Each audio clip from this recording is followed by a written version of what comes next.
And the other thing that I would like to be very happy about is I want to actually share a company called CoinGecko. So if you guys have not heard of CoinGecko before, these guys are established, uh, operating as early as 2014. They're headquartered in Malaysia with an objective to elevate crypto participants' understanding of fundamental analysis of the crypto market. They track more than 7,000 tokens from more than 415 crypto exchanges. And in addition to tracking prices, volume, the market cap, CoinGecko tracks the community growth, the open source, the code development, major events, and on-chain metrics. So without further ado, I would like to give a warm welcome to the two co-founders who we're very lucky to have today. Their names are Bobby Ong and TM Lee. If you guys wanted to just say hello and maybe tell us a little bit more about yourselves. Hey guys, very good to join you guys in the Hong Kong Bitcoin Association virtual meetup. It's quite fun here. My name is Bobby. I'm the co-founder of CoinGecko. TM and I started CoinGecko back in 2014. So we just have this idea that there's a lot of data that in the crypto space that is not represented, and we want to capture all this information and represent them in a nice way. So and that's basically how we started CoinGecko. Back in 2014, a lot of data was not captured, and then websites were very badly designed. It reminded us of websites from the 90s, GeoCities days. So we thought we could do a better job and started tracking it. Over the years, we've grown, and we're now the largest independent data aggregator in the world. We have the most comprehensive database. We track over 7,000 coins. We are plugged into over 450 exchanges, and yeah, that's what we do. We try to track. We do every quarter we publish a quarterly report. I'll briefly go through a few slides later on from our latest Q1 report, and we also provide a free API that is used by many companies in the crypto space. So if you ever need any data that you see on CoinGecko, like the Bitcoin price, Ethereum price, for your app, side project, or website, you can use them. Companies like MetaMask, MyEtherWallet, MyCrypto, Trezor, and many more uses our API to power their applications. So yeah, it's a free API. Just do take a look at it. Thank you, Bobby, for such an insightful response. I think a bit of direction and framework for today's online conference is we know that we're living in tremendously crazy times. We see unemployment somewhere in the range of 20 to 30 million people just in the United States. We think that unemployment might be increasing in almost every single sector globally.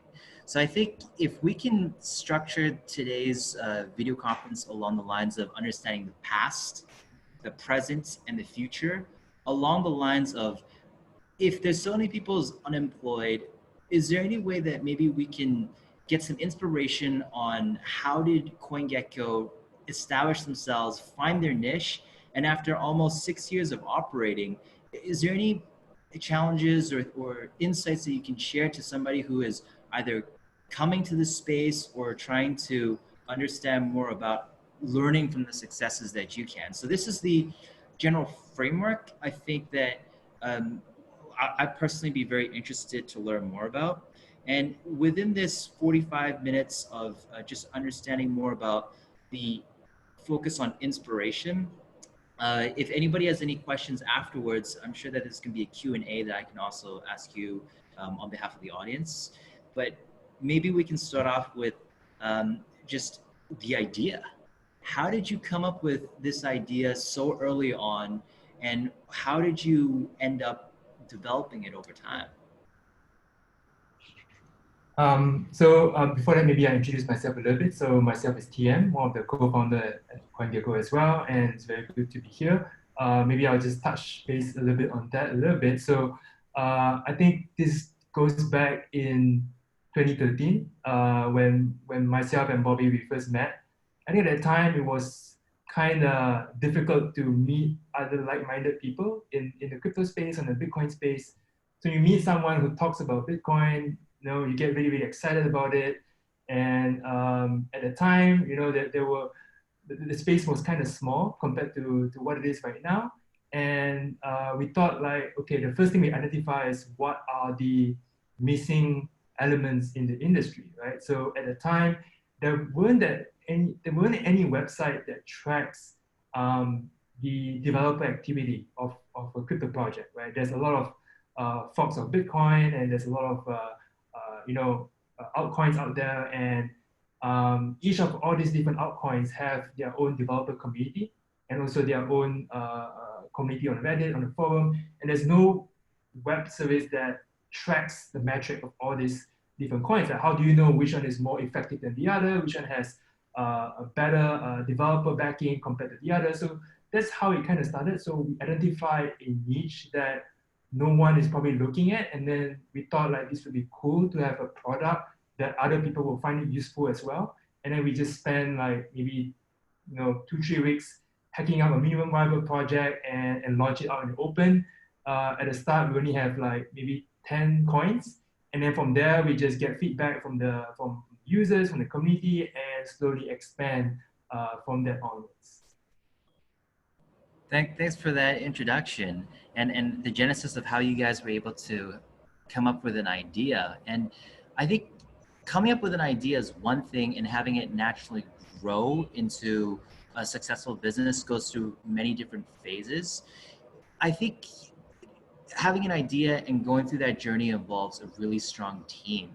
And when you were searching for your co-founder and your team, how did you find that co-founder and that team to try and work on this idea together in terms of the skill sets that you were trying to complement with each other, the chemistry that you guys had?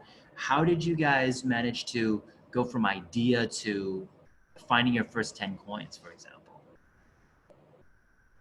So Bobby may have a different opinion, but I think from my perspective, I think what happened was when I first met Bobby, one of the things we did was we actually didn't straight away build CoinGecko, right? Like what we ended up doing was I was building some small apps, mini apps, a micropayment service on top of Bitcoin, just for the fun of it, for me to explore and see if the Bitcoin space is something that I want to delve into further. And then Bobby was, on the other hand, he can probably speak more about it. He was working on a newsletter, curating the news on altcoins and stuff like that. And then both of us, were diving into the space separately, and then slowly we converged, and then we thought like, okay, this is, you have a pretty good interest in building a community, doing some marketing, and myself, I have some strong interest in building a software product on top of Bitcoin. And then slowly we converged, and then we thought like, okay, both of us have sort of like our own niche of skills that we are good at, and we come together, and then CoinGecko was that product where we bring out both of our skill set in to make it happen.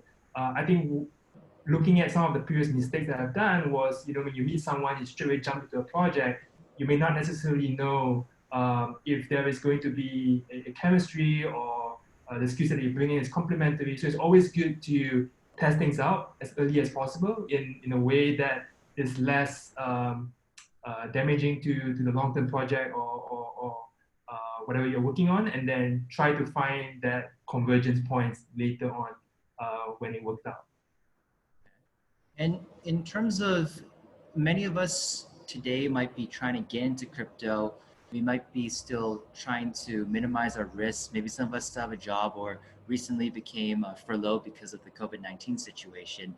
What are some of the things that you guys did to try and manage your risk and try and manage that transition from starting something new and having your own business to having a whole team?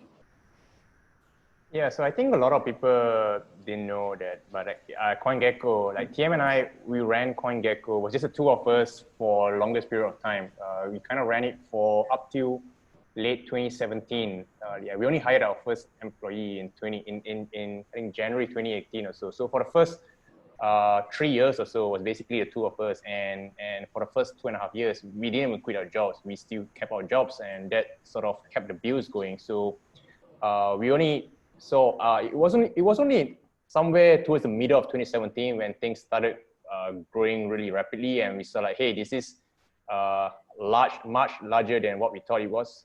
This market is a lot bigger and it's growing really rapidly, and it's probably about time that we leave our jobs and focus full time on CoinGecko. So I always tell people that if someone's interested in starting a business, you should probably do as much as you can while you still have a job, like outside office hours. You basically have about 20 hours a week anyways. You have the Saturday and Sundays plus like a couple of hours after work at night on the weekdays. So sum up, you have roughly 20 hours a week or so to build something. And you can do a lot of things with 20 hours a week, right? That's 20 hours a week, and over a year, like that's 52 times 20. That's a lot of hours that you can build something and bring it somewhere. So you should always try to do it and try to grow something, get some traction, revenue if possible, and try, if possible, revenue to cover your expenses before you even like look to quit your job. That's sort of the advice that TM and I always give to people, because like risking everything by quitting a job with no like safety net, with the hope of raising money or running a startup, like I think that's very risky in general. See, so it sounds like the fact that both of you were lucky enough to meet each other, the fact that you took your time to try and test out the market, to try and find your specific niche, and once that niche was validated, then you started to divert your full attention to this project. And only when you felt that you were comfortable enough to have enough runway and cash flow do you start considering hiring people. And that's where you had that really strong foundation to then say, how can you grow this business further? Yeah, that's right. Awesome. And even at the start, right, like before TM and I even set on the idea of CoinGecko, we actually like sat down at a coffee shop and like brainstorm, like, okay, we are both interested in Bitcoin. What are the things that we can do in Bitcoin, like in the Bitcoin industry? Like, and then we basically literally like listed down every single item that we could think of that we could possibly run and have an advantage in it. And of course, at the top of the list was running an exchange, right? I mean, everybody wants to run an exchange, even back in those days. And we kind of debated the pros and cons and thought like, okay, maybe we don't really have the advantages of running an exchange, because there's all this AML, KYC requirements and then dealing with regulators and all, which we don't really have the advantages of running of running it. So and that's just one. And then we also look into the mining space and a few other space, all these different niche to see if we do have an advantage in running a successful product. And after all the ideas that we've gone through, we thought like, okay, probably running a data aggregator site is probably something that we do have an advantage in. We can do it successfully, and we decided to give it a go and see how it goes. Turns out quite well, I would say. Yeah. I mean, with the recent acquisition of CoinMarketCap by Binance, it's about 400 million US dollars.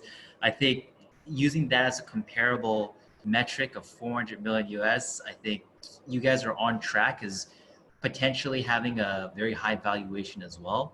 In terms of, you guys currently are known as the Asia Pacific premier data aggregator site to go to. And you see other companies comparably also a data aggregator like CoinMarketCap getting acquired for 400 million US dollars. What does that mean to CoinGecko, to the company, and also to both you and also TM? Yeah, I think so. The acquisition is quite an important thing. I mean, for us as a company and also the industry as a whole. For one, it's probably one of the largest. I mean, if the $400 million were real, I mean, there was no official announcement or disclosure on that. Assuming that that's real, it's one of the biggest acquisition in the space to date, and it's going to be a comparable and a reference point for data aggregators like ourselves and also all of the competitors in the space, right? So, in a way, the acquisition for this that has happened is something that is going to be challenging for us. For one, you have a much larger company backing once our major competitor, and that is going to put a lot of pressure on us. We got to figure out like what are the ways we can continue to compete and what are the offerings that we need to do to keep engaging our users and remain relevant as time goes on, because this space just keeps evolving. So it's pretty much us facing a much bigger competitor, a giant, if you will.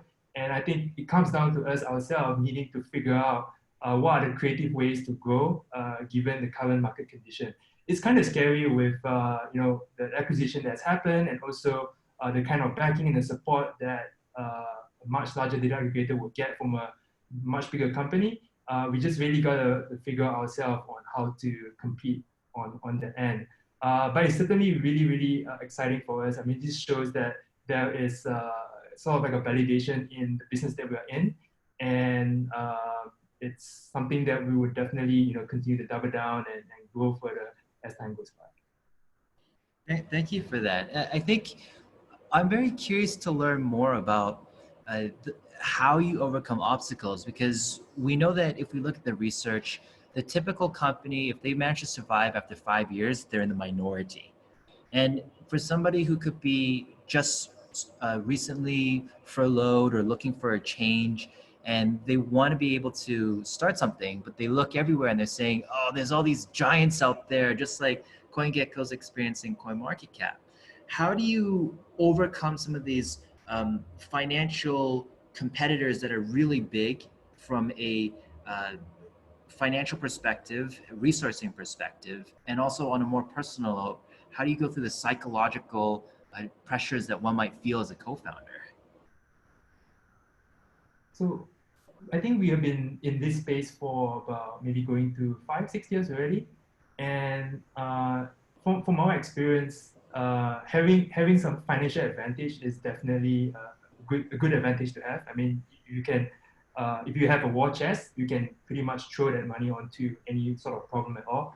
But there are times where when the market is slow or isn't growing. I think if you look back in 2015 to 2016, that was when after Mt. Gox crashed and then the market was sort of like on a slower pace. So at that point in time, I feel that if no matter how much money you have in your war chest and you throw at a problem in terms of growing the user base, there's just really so much you can do.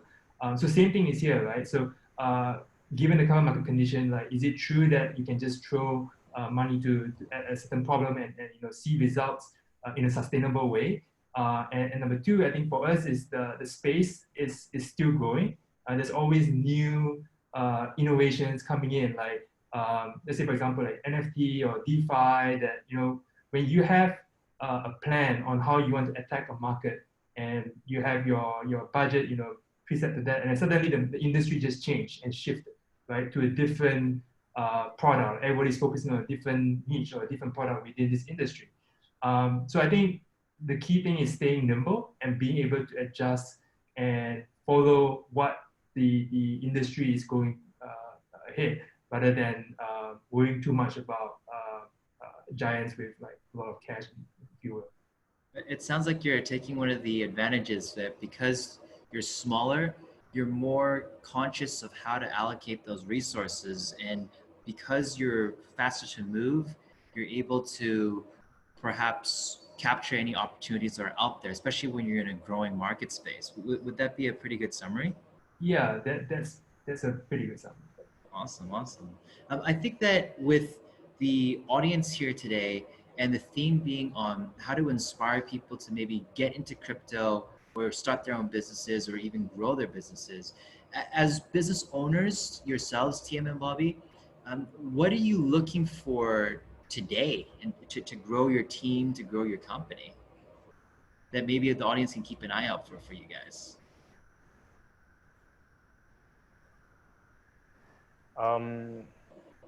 I think there's a few things that we are looking for. I mean, we're always looking to grow CoinGecko. I mean, depends. I think for us, we're looking for partnerships, people who can collaborate and work closely with CoinGecko and build the brand name further ahead. So if anyone knows any ideas how we can collaborate, just feel free to hit me up. You can always find my contacts on Twitter. Yeah, I think mainly that, like, just always looking forward to working with people with like-minded folks who wants to help grow the community. I think we are quite focused on education as well. So if anyone's interested to work on some educational projects, we're always open to that. I think one of the interesting things which we embarked on recently was together in a research team, we wrote a book called How to DeFi, which is basically an overview of the decentralized finance space. And it turns out we didn't expect to write that thick of a book, but it started out with a small idea. Like, let's try to put together all the resources that we can think of, like in decentralized finance. Because when we first looked into the DeFi space, we were overwhelmed by all the development that's happening in DeFi. We wish there was a book in the space that teaches us one-stop book that teaches us all about DeFi, but there was none, right? So we thought, like, let's put together a book and we wrote it. Turns out after a couple of months of writing it, we wrote 200 plus pages and over 26,000 words. And it basically gives a good overview of the DeFi space, some of the key niches key sectors in DeFi and some of the selected projects with step-by-step guides. So it's quite an interesting project for us, and turns out quite well actually. And the community loves it. They feel that someone's doing something for the community and educating the audience. I think when I was looking at your website, I think the audience can still get a complimentary copy or a discounted copy for registering. Is that still correct? Yeah, so we're giving it, we gave out, so we launched it somewhere at this late March, early April, and we give it out for free up to the end of April. So yeah, there's a couple more days up to 30th of April that you can get it for free. After that, we'll put a price tag to it, pricing it at $14.99. And so yeah, I mean, if you want, just go register and get it before there's a paywall to it. So we basically have 2 to 3 days left before people have to pay $15 for it. Yeah, that's right. So I think the website is CoinGecko.com. Let me just put the link in the Zoom chat, and then you guys can get it. Okay. And one of the topics that you just mentioned earlier was about doing research. Having looked at some of the other websites and some of the other data aggregators, I was quite impressed with the CoinGecko quarterly report. And for those of you that are seeing this for the first time, let me just share what that looks like, because I actually started following that quite recently. For those of you that are seeing the quarterly report for the first time, Bobby or TM, do you want to give a quick level or high level introduction of what it is, why you're doing this, and what some of the audience can get from this quarterly report that you guys spend tremendous amounts of efforts from? Yeah, sure. So let me just share my screen. I've got like a few slides that I've taken from the Q1 report. Okay. So yeah, I guess you can see my screen right now. Yeah.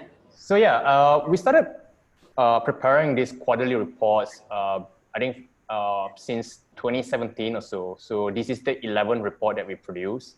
And basically what we thought was that, because we've been following the industry like on a daily basis, we pretty much have an idea of what's going on in the crypto space. And we sort of can put together all this information in a nice report.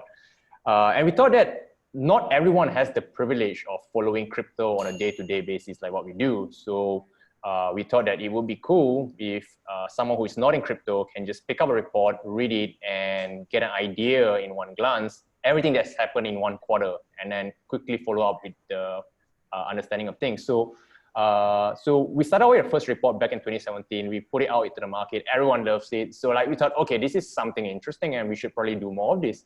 So we made it a point that every quarter, once the quarter ends, we will spend the first couple of weeks or so, put in as much as we can to produce all these reports and charts to share with the community. So for this quarter, there's 55 pages of report, pretty much taken out about 10 slides from the report to share some of the insights from this report today. And if the rest, for those of you who are interested for the rest of the report, I put the link at the chat on the Zoom, so you can kind of take a look later on as well. So I think for Q1, which ended a couple of weeks ago, nearly a month ago now, everyone thought it was a pretty bad quarter, but actually it was actually not a bad quarter in the sense that we had a very good start to the year. For the first month and a half, market cap for crypto went up from about less than 200 billion to close to 300 billion. So it was, and then after that, it went down. We remember March 12th, which was Black Thursday, where everything dropped 40%, which was very tragic.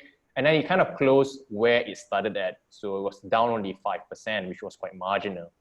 The next thing that came out was we did, this next slide was the top 5 currencies on crypto. And what we found was that Bitcoin SV was actually a surprise outperformer in Q1.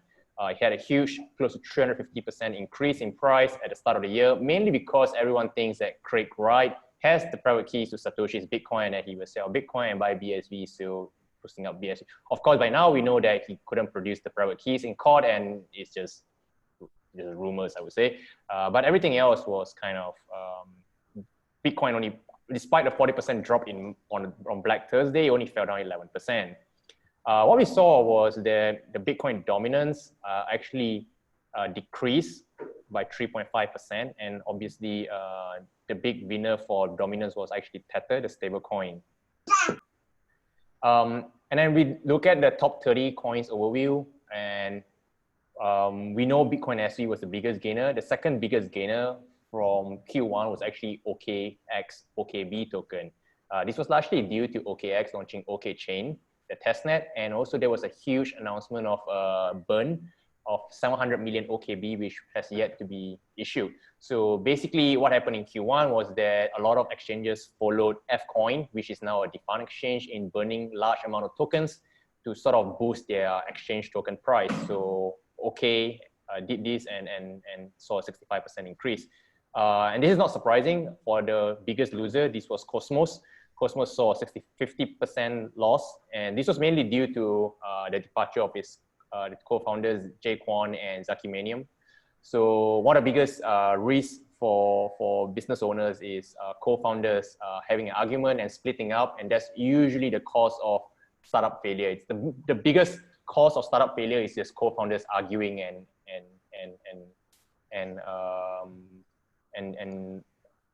the startup failing after that. So this is the next slide, which is on the derivatives market. And what we found actually was quite interesting. We saw Binance futures actually eating very aggressively at BitMEX price bowl. So we saw this was the Bitcoin perpetual swap volume. Binance gained 15% market share in trading volume for BTC perps. And this came largely at the expense of BitMEX, which lost market share, and then everyone else sort of lost market share as well. If you look at open interest, BitMEX actually still has the largest open interest for Bitcoin perpetual, but for the trading volume, which was a slide earlier, BitMEX is no longer the winner. Binance Future is now the exchange which has the largest trading volume. So this is quite interesting in the sense that Binance Future is relatively new, but what we see is a pattern that we have seen repeated many times, Binance aggressively growing and dominating every niche that they put their hands on. So yeah, they are pretty much eating at BitMEX market share. If we look at open interest, this chart just shows that there was a huge drop in open interest on the 12th of March after the Black Thursday. And everyone else is impacted. It was close to 500 million decrease in open interest. Let's look at the spot market. So a lot of exchanges have fake volume, so it's kind of hard to put together this chart. So what we did was we kind of took 10 exchanges from the Bitwise 10 real volume exchanges and stacked them up together. What we saw was that volume was way above the average on the 12th and 13th of March. This is way beyond the chart. We couldn't stack it in, so we kind of extended it out here. You see that on a normal day, the max was roughly about $5 billion. On 12 and 13, exchanges in total hit like $10 to $11 billion, $10 billion in trading volume on both of these days. But one thing remains constant. What we saw was that among these 10 exchanges that we selected, of course, by no means there are other exchanges that are real volume as well, but just for a sample snapshot, Binance actually dominates about 50 to 75% of real spot trading volume, which was what we found surprising. And this was consistent throughout the quarter. So their dominance is actually significantly larger than what we thought it was. And what we found was that we also did a web traffic analysis for crypto exchanges. And what we found was that Binance actually has more than 1/4 of all traffic from the top 20 exchanges that we track. We included BitMEX in here. BitMEX has a pretty large web traffic as well, 15% of all traffic. But if you look at the next spot exchange like Bittime, Coinbase, Upbit, Kraken, Binance has like 4 times more traffic than any of these spot exchanges. So it just shows the scale and of dominating effect that Binance has on the entire market, and basically the entire market is converging towards Binance.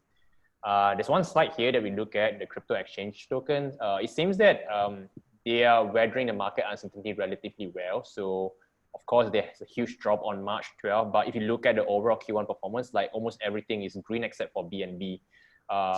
We know by now that OKB, HT, Huobi token, they did really well because of the burn. And the biggest gainer was, I would say, Kyber Network, because there was this huge announcement from their team, which announced that they'll be launching Kyber DAO on this Catalyst project.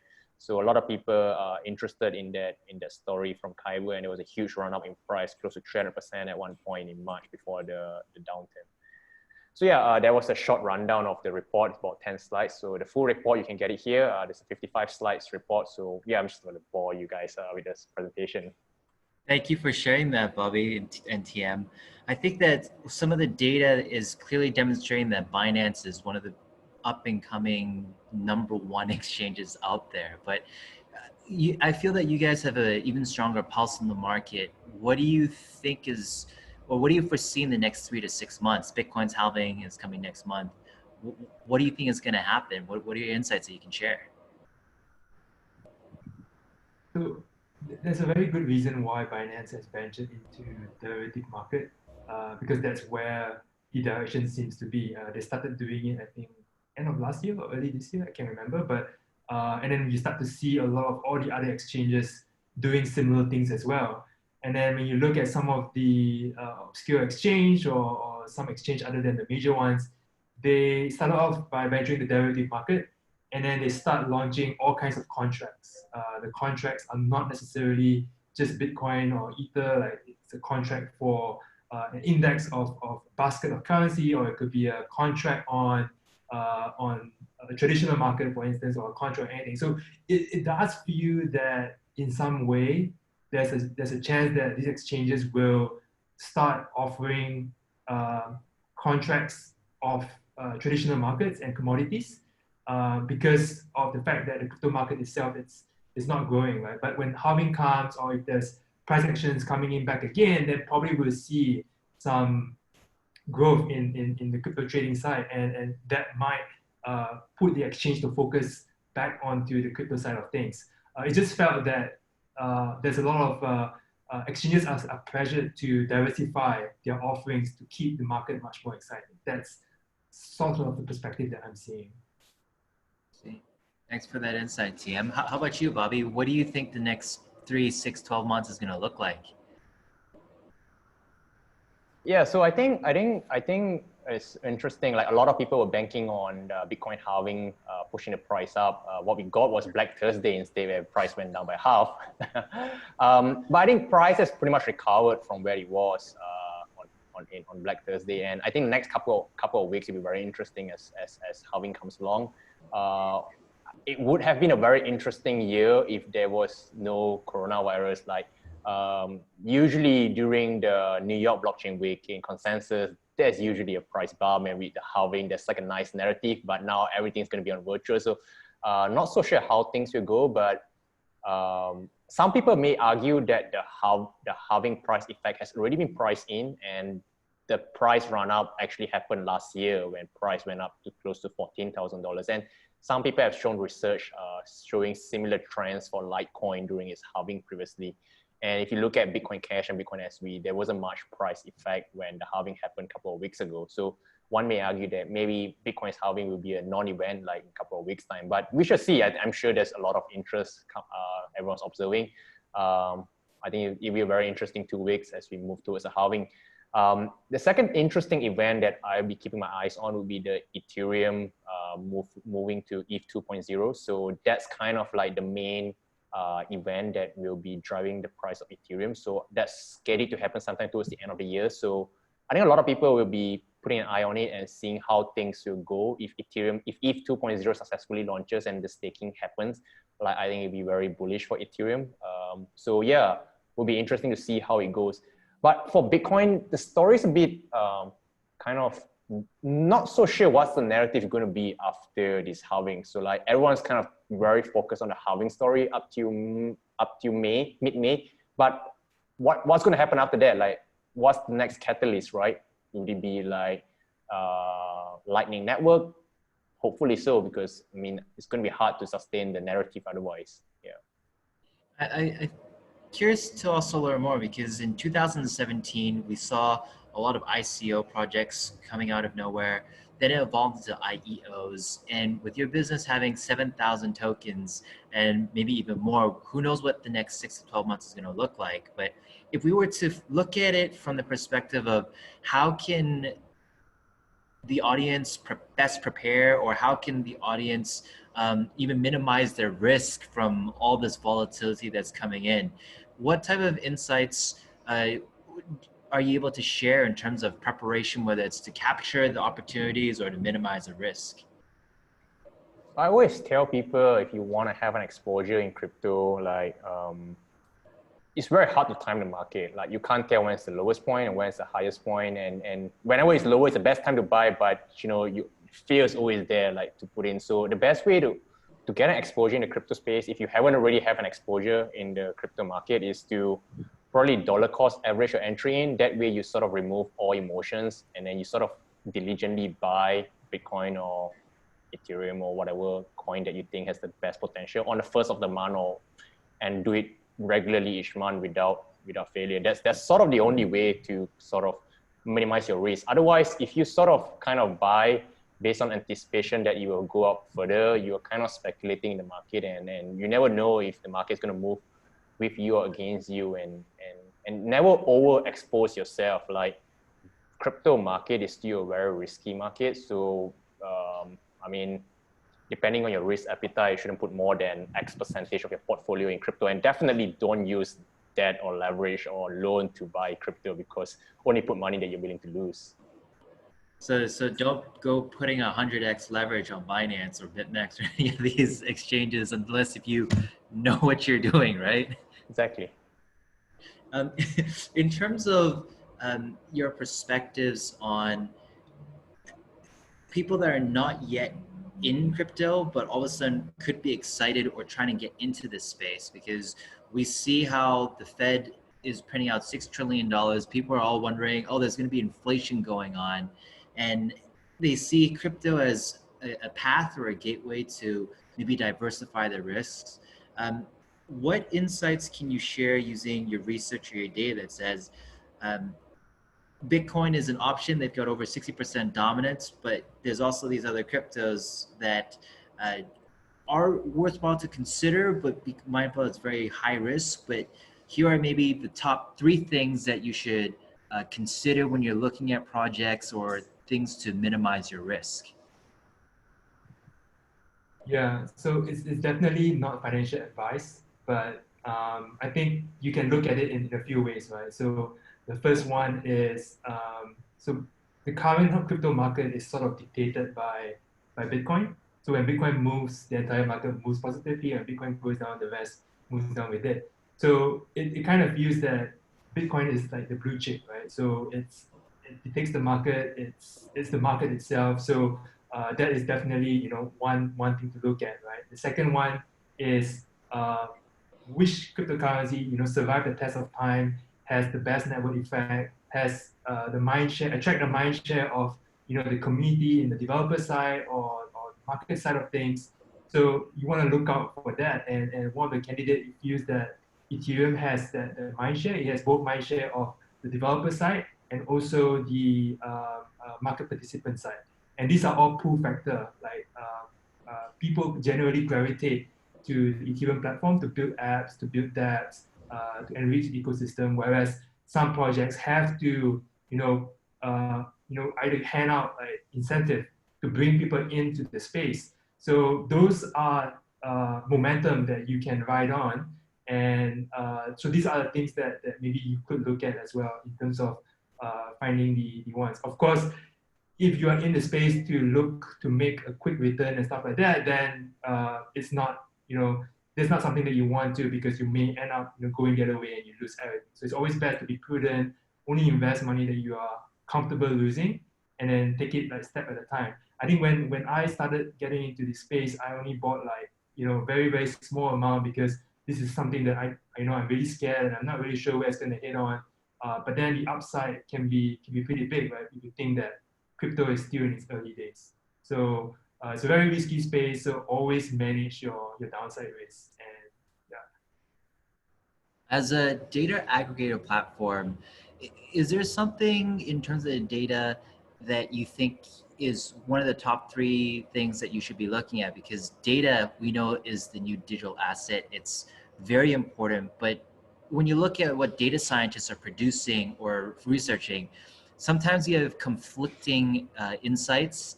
You don't know why and how someone came to a conclusion, but there is in general still some objectivity and commonalities that you can conclude to. So as a data aggregator platform such as CoinGecko, in general, is there maybe 1 or 2 things that you can look out for a retail person's perspective, or for someone who's just trying to learn about Bitcoin or crypto?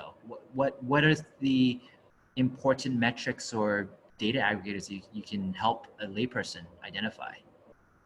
Yeah, I think the crypto space is a little bit strange in a way that there's a lot of volatility and noise. So when we started off CoinGecko, we gathered the developer stats, the developer data, and also the community data.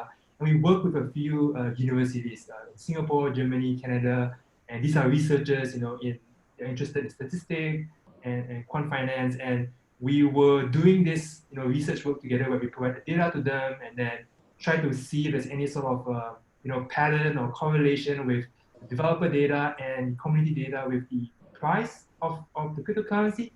And it seems, I think one of the findings was that in the short term, there's just so much speculation that it erases off all this story of whether there is a relationship or not. Because when you look at a new altcoin that launches and then speculation kick in, somebody spread a story or a rumor, no matter what the fundamental you look at, the price just goes out of whack.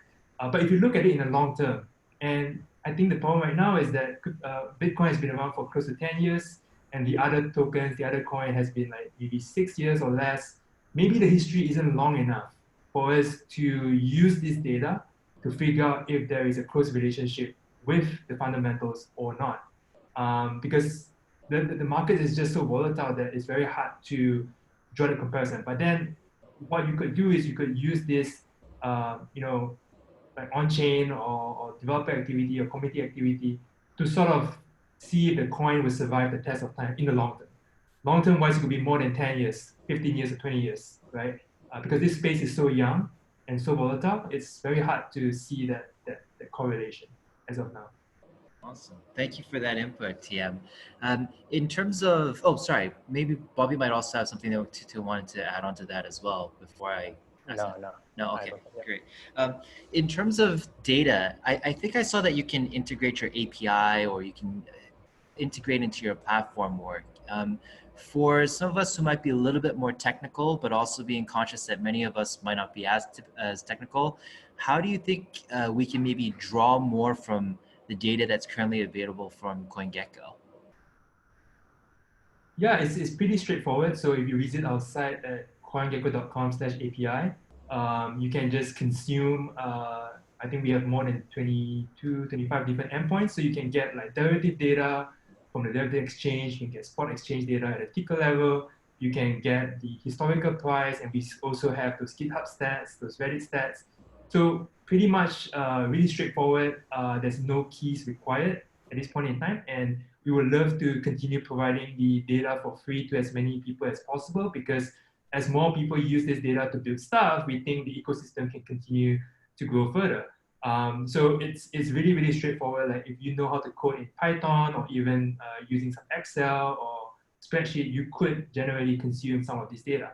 The other option is to come to our website, and then we have some data that you could export as a CSV. So if you like those kind of data in that format, you could use that as well. But the API gives you the best flexibility, and we have seen researchers doing their own thing, visualization, and more exciting is the developer building their wallets, their explorers, or anything that requires market data.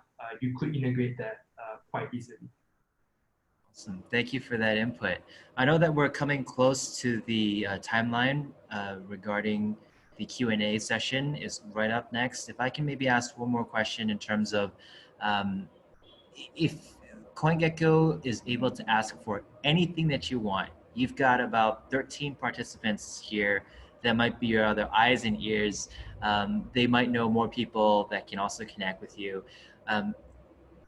Irrespective of how big or whatever that thing that you're asking for is, maybe somebody could help. Can you share a little bit more about what CoinGecko can possibly ask for, and maybe the audience can help, and also maybe on a more personal level of what TM or Bobby, you guys are looking out for, so you've got more eyeballs and ears to help you guys?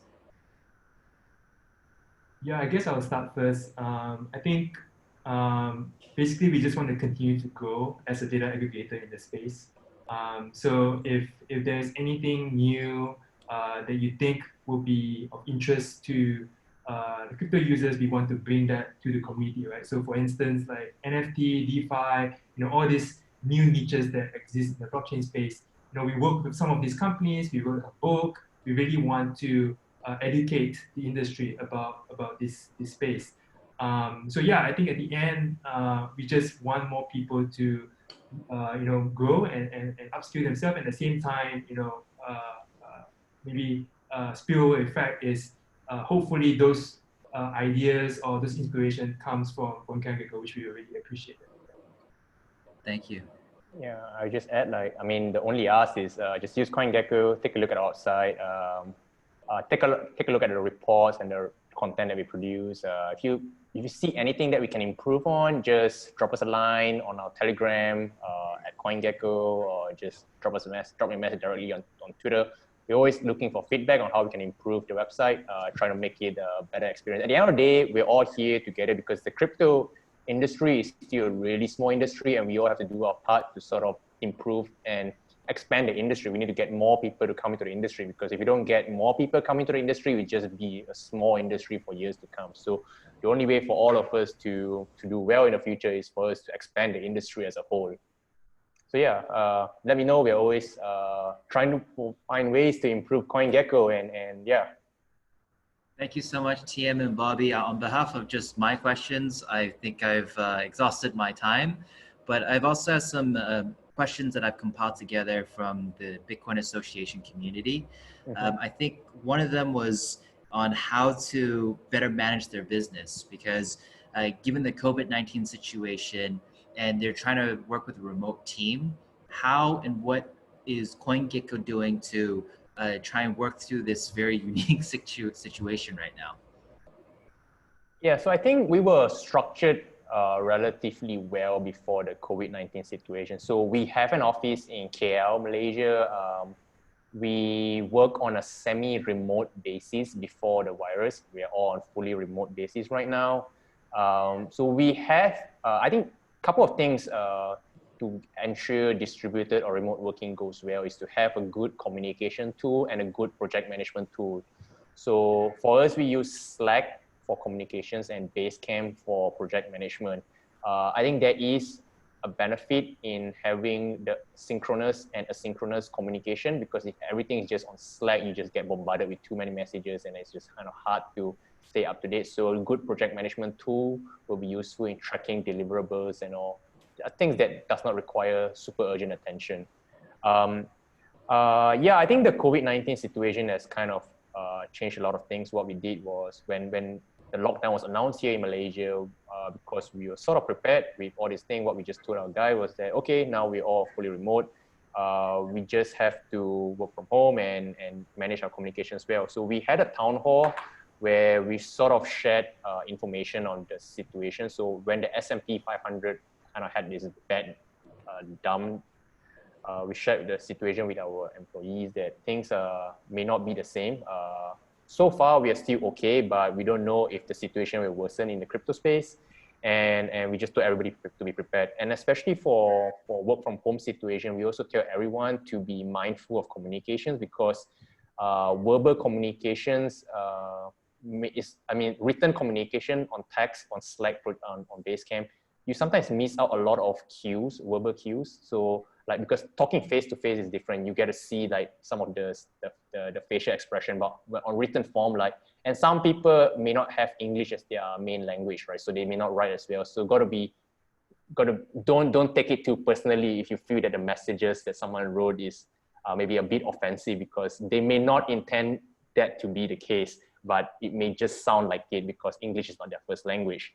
And we just told everybody to over communicate and to not be overly sensitive with messages. So yeah, those are some of the tips I'd say. Absolutely. I think the communication methodology has definitely changed. I mean, from now everything is on Slack or on Skype instead of having that person-to-person interaction. I do miss that a lot, but I guess this might be the new norm of working. Thank you for that input. In terms of another question posed by a member of the Bitcoin Association was, if there's a way for the community to be more involved, how and what would you recommend that be? Because Bitcoin halving's coming. We all want to get together. We all want to celebrate. How are you guys doing that in Malaysia, and how can maybe everybody get together? Yeah, so one of the things that we are planning to do is, well, we tried actually doing the first meetup as well for the CoinGecko site. I think we did that 2 weeks ago. We found a software that is pretty cool that allows you to sort of replicate the experience of being in a meetup or being in a conference. So we tried that. So I think we'll probably start to see more and more of all these like virtual gatherings. It's not just us, right? I mean, Bitcoin Association of Hong Kong, other companies are also experimenting with some of this. So I think this would be the new normal for this year, where you see a lot of virtual events to get together. And I think it's a good thing as well, because there are some people who they don't like traveling, and this is also your chance to mingle with more people than you usually do. So I think it's a good thing for the industry as well. So that's that. And I mean, for us on CoinGecko, we are on most of the social channels, like we're on Discord, we're on Telegram, and yeah, so basically these are the two channels where people just come in, have a chat, and we just talk about anything, not just crypto stuff. Like we talk about food, we talk about your surroundings, and really it's just a mixed bag of things. So we really welcome anyone who just come into the community as well. Absolutely. I think those were the two main questions that was asked from the community. What I'm going to do now is I'm going to stop the recording, and I'm going to open the floor to anybody here that might have questions as well. So let me just deactivate this recording so that you can be more at ease in terms of the communicating. So let me just